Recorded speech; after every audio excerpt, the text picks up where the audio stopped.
In a small pot, add 1 liter of whole milk,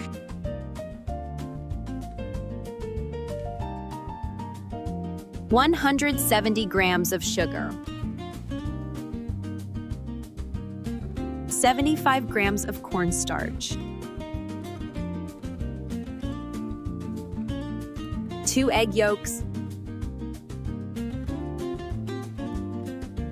1 tablespoon vanilla extract or vanilla powder.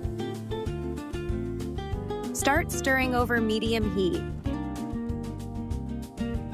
Be patient and you'll make a delicious cream.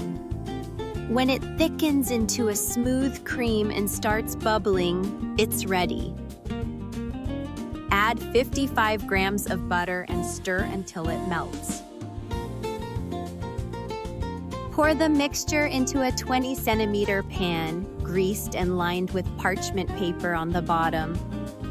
In a small bowl, add 2 tablespoons of sugar and 1 egg, and whisk until it becomes a creamy mixture.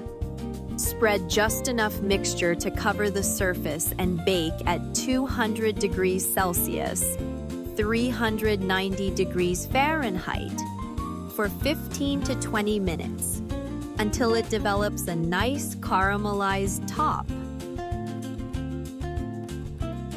Super easy, delicious, and always a success. Look at that beauty, that texture.